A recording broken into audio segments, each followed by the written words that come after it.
Why do we cling to what we know will vanish?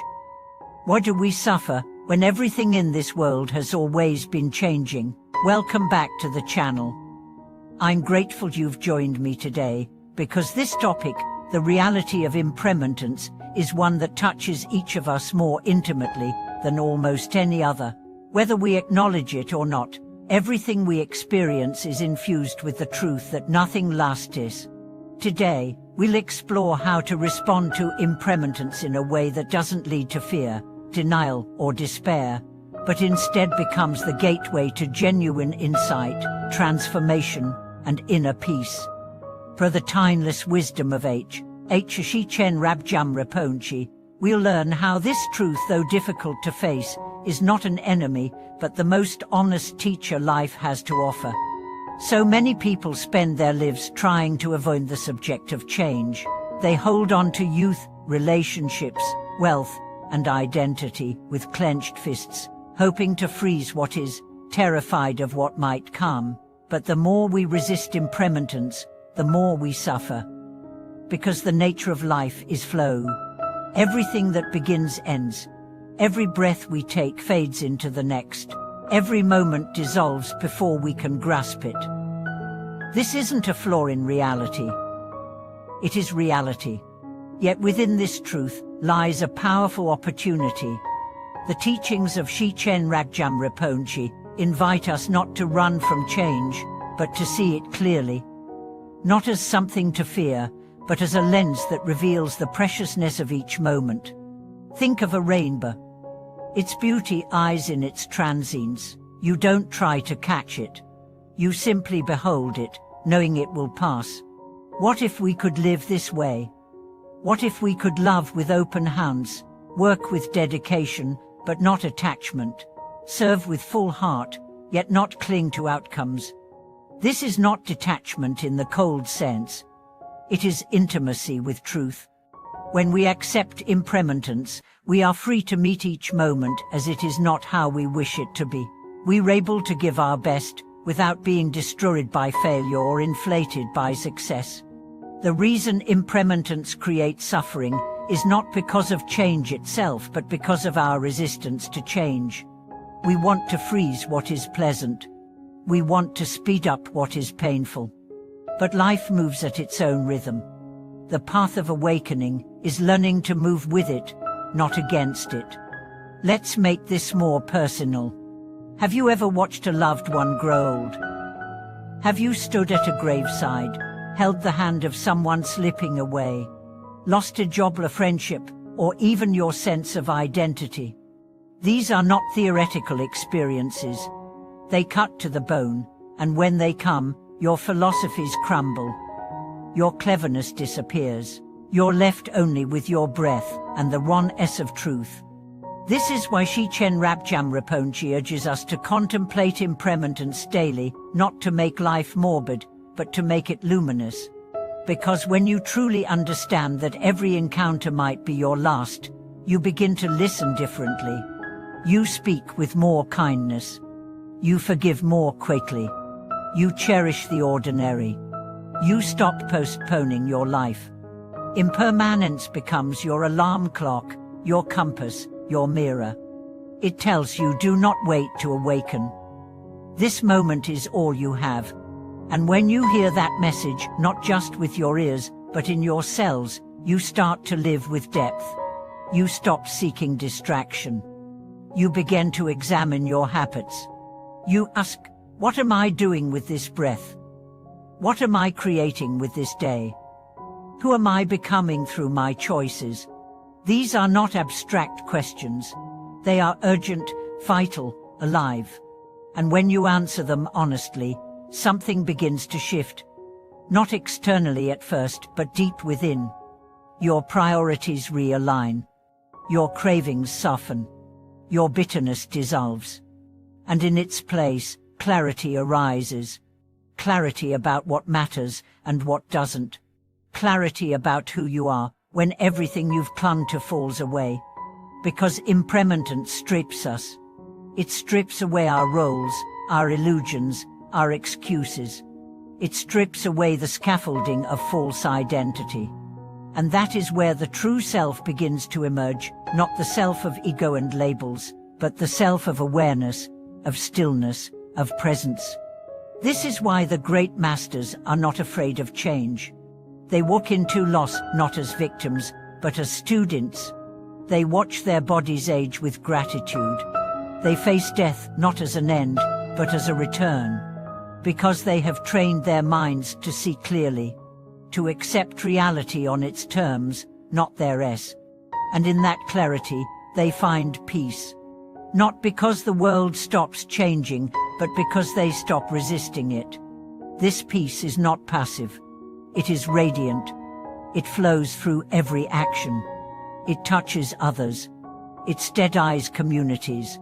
It blesses even suffering. And that is the gift of impermanence, not just awareness of death, but appreciation of life. When you know everything will pass, you begin to live fully. You savor your food. You look people in the eye. You listen without needing to fix. You offer love without condition. You give without measuring. You pray without words. You walk through your day as if it was sacred, because it is. And this shift from fear of loss to reverence for now is the turning point on the spiritual path. It is where transformation begins. It is where the Dharma becomes lived. It is where you stop seeking escape and start seeking truth. Not a truth made of concepts, but a truth you can feel in your bones. A truth you cannot unknow. A truth that humbles and frees you. And it begins not with mystical experience, but with the simple willingness to look at life as it is, to feel what you feel, to name what's real, to sit in silence and ask, if nothing I cling to will last, then what do I want to offer? What do I want to become? What do I want to leave behind? Not in monuments or achievements, but in presence, in the weight you leave in hearts, in the memory of your kindness, in the way someone breathes easier because you smiled. These are the imprints that survive. Not your bank account, not your fame, not your plans, but your essence. And your essence is shaped by how you meet impermanence. Whether you contract or expand, whether you grasp or release, whether you fear or trust. And every day offers you that choice. The world will change, no matter what, but you can choose how to respond. And in that response lies your freedom, your awakening, your joy. If you've ever lost someone you loved, you already understand impermanence not as a teaching, but as a rupture. The absence of their voice, their touch, the way they looked at you when no one else was watching, those things dissolve, leaving behind an ache that words cannot hold. And it's in that ache that the teachings of impermanence become most real. Shechen Rabjam Rinpoche reminds us that impermanence is not just a Buddhist doctrine, it's the most intimate part of being human. And to turn away from it is to turn away from the very source of wisdom we long for. We often try to fill that ache with distractions. Work, entertainment, accumulation, control. But none of these quiet the longing. None of them reverse the reality of change. So instead, what if we turned toward it? What if we sat down in the center of our sorrow and said, "It each me"? Because impermanence has much to teach, not just about death, but about life, about what really matters, about how deeply we love, about how fragile we all are beneath our masks, and about how much courage it takes to keep our hearts open in a world where everything ends. There is a profound strength in those who learn to live with this truth, not with resignation, but with reverence. They become gentle, not because they're weak, but because they no longer want to add unnecessary pain to a fleeting world. They become clear, not because they know everything, but because they no longer pretend to. They become forgiving, because they understand how little time we really have. They let go of grudges, not because the other person was right, but because they value their peace more than being proven correct. They stop competing with others, because they've realized the real competition is against time wasted in distraction. They become humble because they've seen how easily life can be stripped away. Impermanence humbles us. It brings us to our knees. It breaks our illusions of permanence, of control, of invincibility. But what's left in its wake is more honest, more loving, more free. You don't have to pretend anymore. You don't have to chase what doesn't matter. You can look someone in the eyes and say, "I love you," without waiting for the perfect moment. You can say thank you, I'm sorry, or see you, while you still have the chance. Because once you truly understand that every moment could be the last, every moment becomes sacred. This doesn't mean we live in fear. Quite the opposite. It means we live fully. When you embrace impermanence, you stop postponing life. You stop waiting for the perfect body, the perfect job, the perfect timing. You begin now. You love now. You practice now. You awaken now. Because now is all you ever had. And this moment right here is where freedom begins. But living this way isn't always easy. There will still be days of doubt. You'll still grieve. You'll still miss what's gone. But you won't resist the pain. You'll hold it, gently, like you would a small child crying in the dark. You'll make space for it. You'll learn from it. You'll let it soften you. And that softening is not weakness, it's wisdom.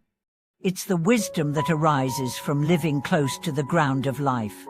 From feeling the truth instead of hiding from it. From walking into the fire of change and emerging not burned, but luminous. This is the power of impermanence. It doesn't destroy you, it remakes you. It strips away the falls so that the real can emerge. It invites you to stop building castles in the sand and instead rest in the ocean of now.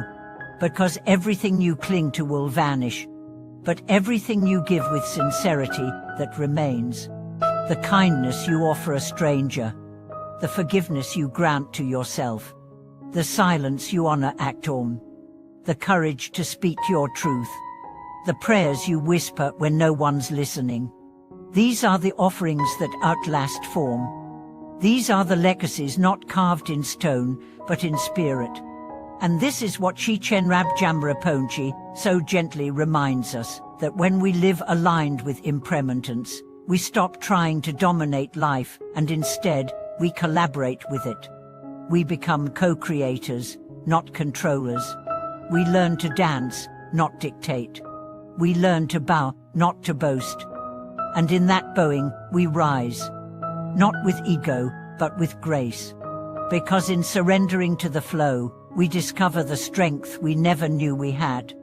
Not the strength to hold everything together, but the strength to let go. To let go of who we thought we had to be. To let go of the past that no longer serves. To let go of fantasies that shield us from truth. To let go of control, and instead, trust the unfolding. And as we do, we discover something remarkable.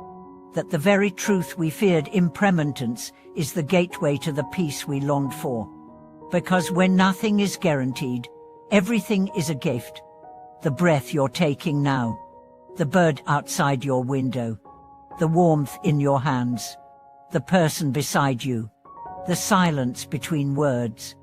All of it sacred, all of it fleeting, all of it yours to meet with presence or miss in distraction. And this is the final lesson impermanence offers. Wake up. Don't wait. This is your life. Not yesterday, what someday, but now. So live it. Not perfectly, but fully. Not with answers, but with awareness. Not without fear, but without retreat. Let every breath be your teacher. Let every change be your guide. Let every ending be an invitation to begin again. Because no matter what you've lost, this moment remains. And in this moment, you can begin again. Always. Thank you for continuing this journey. If this extension has deepened your relationship with impermanence, I encourage you to sit quietly after this video and ask yourself, what am I holding that no longer serves? What beauty have I been too busy to see? What can I offer, here and now, without delay? And if this video brought you clarity, peace, or encouragement, please help us keep this channel alive. Like, comment, share, and subscribe. Your support allows us to bring these timeless teachings to more hearts, in more places. Until we meet again, may you walk gently, live honestly, and awaken in every breath. Thank you so much for watching this video.